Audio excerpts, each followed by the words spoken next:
Muy buen día para todos. Mi nombre es Cristian Andrés López. En el presente video trataré de dar el cumplimiento al paso 8 establecido en la guía de nuestra fase 2 de este curso de movimientos políticos y nuevos actores sociales. Pues desafortunadamente no pude participar en la actividad colaborativa y pues estoy tratando de darle cumplimiento de forma individual. Escogí dos casos que son muy conocidos, relativamente recientes, pero que tienen sus similitudes y diferencias que trataremos de ver en este corto video. Pues el paso 8 nos hablaba de describir en unos hallazgos del caso que hayamos escogido o de los casos que hayamos escogido para hacer el análisis comparativo. Yo en mi caso escogí el estallido social en Colombia del año 2021 y las manifestaciones que se llevaron a cabo en la nación chilena o en el país de Chile en el año 2019. Tuvieron, digámoslo así, cosas que fueron muy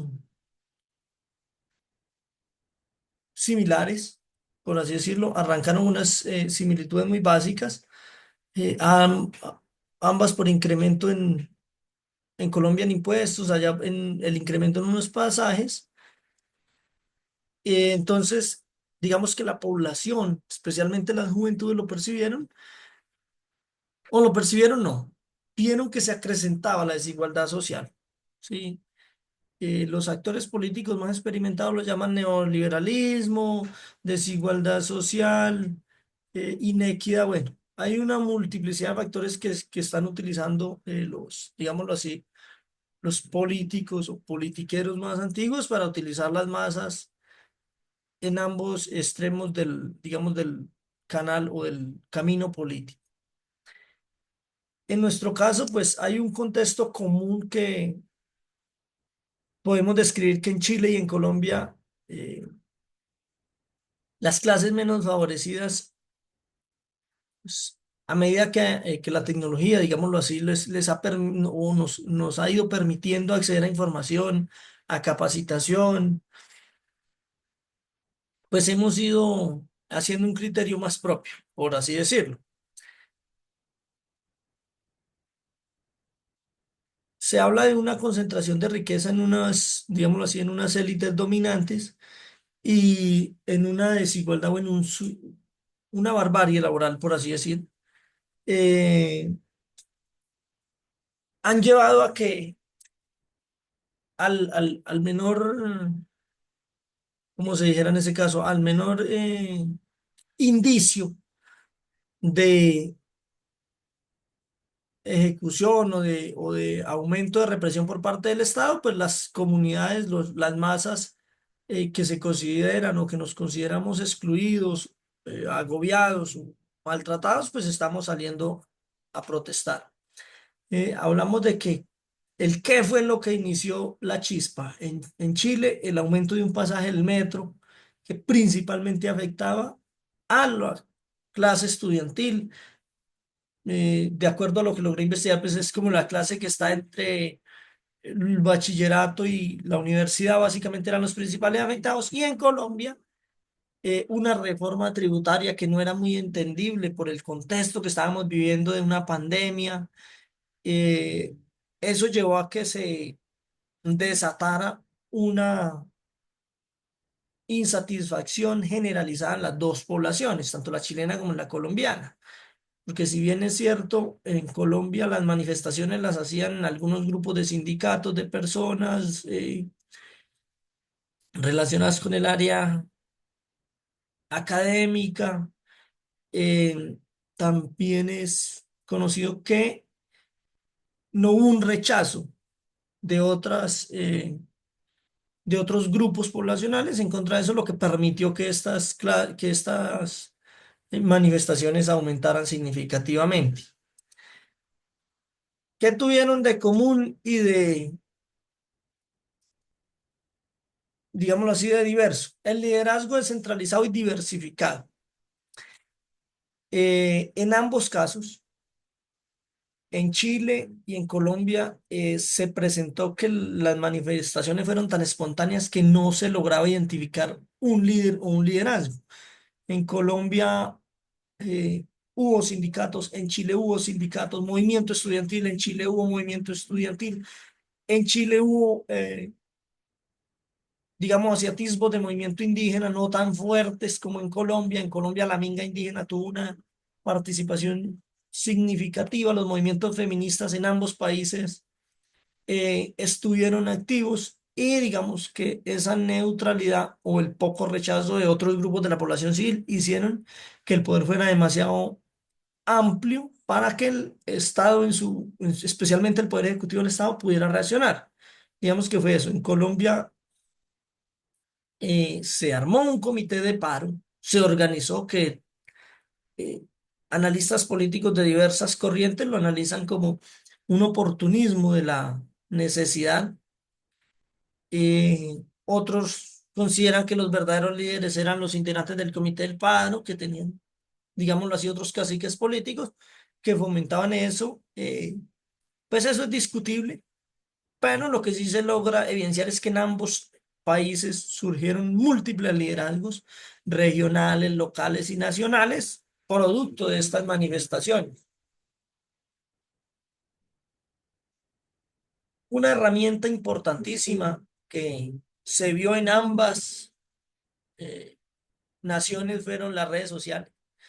En Colombia y en Chile, en Colombia, pues un poquito más judicializadas al término de la manifestación, que hay múltiples casos de jóvenes estudiantes, otros no estudiantes, pero que están participando activamente en las protestas, que terminaron judicializados por su uso, digámoslo así, excesivo de las redes sociales. Sin embargo, esas redes sociales fueron las que permitieron una organización, una visibilización y adicional a eso, lograron generar una convocatoria masiva. eh, si bien es cierto, el solo hecho de que un ciudadano tuviera conocimiento con antelación de que al día siguiente se iba a presentar una gran manifestación, hacía que ese ciudadano ya viera afectada su rutina del día siguiente. Por tanto, antes de dormir ya tenía perturbado el día siguiente. Entonces, esa parte de las redes sociales fueron fundamentales tanto en Colombia como en Chile. En Chile un poco más organizados en ese sentido, más limitados, más estratégicos, pero el uso fue, digamos que muy similar.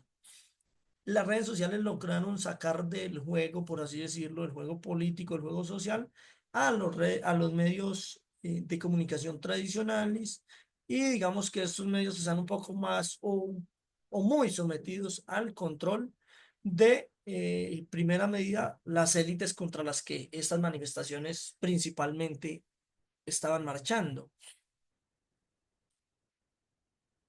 La tecnología en nuestro caso y en el caso chileno logró llevar denuncias en amplio conocimiento al mundo porque logró que múltiples organismos multilaterales pues se enteraran de la realidad de algunos actos que sucedieron en las manifestaciones, más en Colombia que en Chile. En Chile hubo agravios, hubo abusos también, pero no en digamos que en las cantidades o en los niveles que se presentaron en Colombia.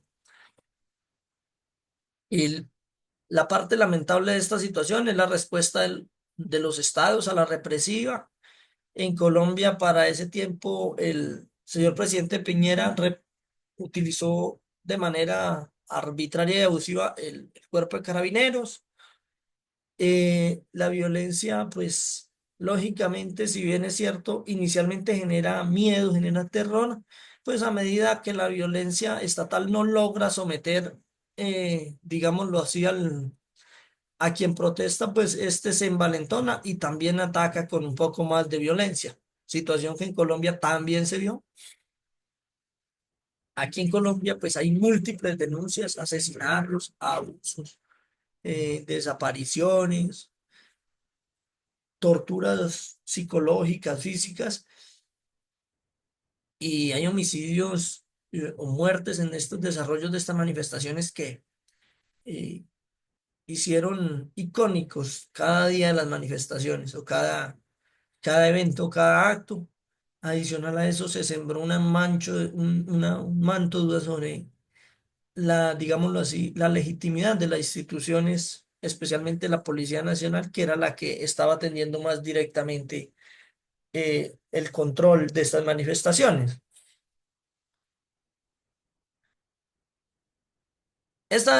Digamos, estos ataques por parte de la respuesta del Estado generaron que algunas comunidades eh, se radicalizaran en favor de la policía y otras en contra. Digamos que ahí inició una polarización mucho más amplia en términos ya de la sociedad que no estaba participando directamente en la manifestación.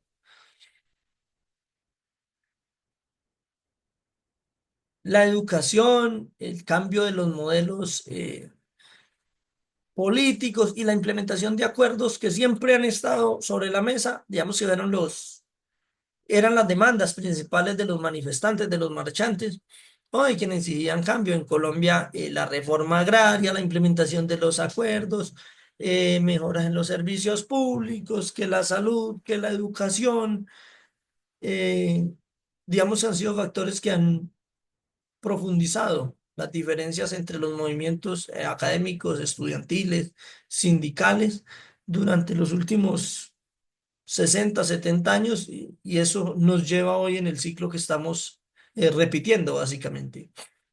En Chile, por el contrario, solo digamos que el aumento del pasaje del metro fue simplemente una excusa o un motivo más, pero pues ellos ya tenían clara que su modelo era o que su propósito era reformar la Constitución porque la consideraban una herencia del dictador Pinochet. Digamos que ese era como el objetivo principal. Los resultados y que se obtuvo en Colombia y en Chile, pese a que no los plasmo en la ayuda como tal, ambos movimientos sociales y ambos movimientos lograron, digámoslo, en buena medida cambiar parcialmente el rumbo del Estado. En ambos se eligieron presidentes afines a la corriente social y política que estaba, digámoslo así, participando de primera mano en en las manifestaciones. En Chile, en el caso del presidente Boric, en Colombia, el caso del presidente Petro, que si bien es cierto, aunque no esté plasmado, es un triunfo de esos movimientos sociales. En Chile, adicional a eso, lograron un proceso constituyente. Las reformas seguramente no fueron lo que esperaba el movimiento estudiantil y sindical, pero hubo reformas. En Colombia, pues adicional a la elección de un presidente, realmente no hubo reformas. Se exigía el cambio de doctrina en la Policía Nacional, situación que no ha sido realizada realmente. Le han cambiado algunos nombres a unas dependencias o a unos organismos dentro de la policía, pero realmente no hubo una transformación y digamos que no hay un plan claro para esos cambios. Realmente, pese a que el presidente fue elegido por esta corriente política y por esta corriente social, no ha logrado introducir los cambios constitucionales y de nivel ejecutivo que se requieren o que exigía ese movimiento social.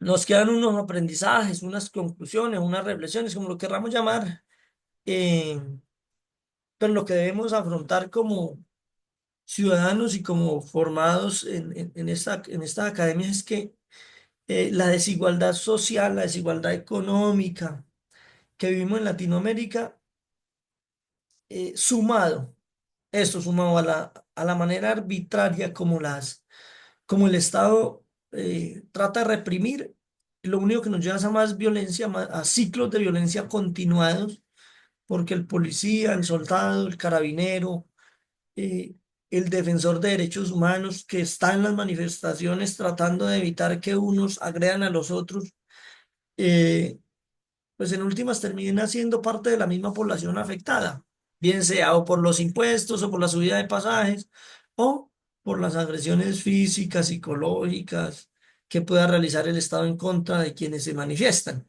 o viceversa. Todos terminan siendo víctimas y no existe realmente un ganador. Se podría decir que en Chile hubo más avance, teniendo en cuenta pues que Chile tiene unas capacidades económicas y un músculo de desarrollo mucho más avanzado que Colombia. Y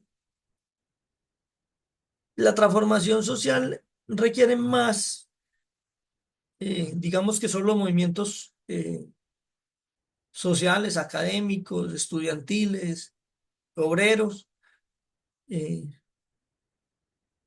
digamos que estos dos estallidos sociales nos dejan como enseñanza que para alcanzar un nivel mínimo de justicia social se requiere que otras capas de la población o de la sociedad se unan a este tipo de acciones. De lo contrario, pues se lograrán dar pasos, pero no se logrará avanzar significativamente. Espero de pronto haber logrado ser claro. Muchas gracias y hasta una próxima oportunidad.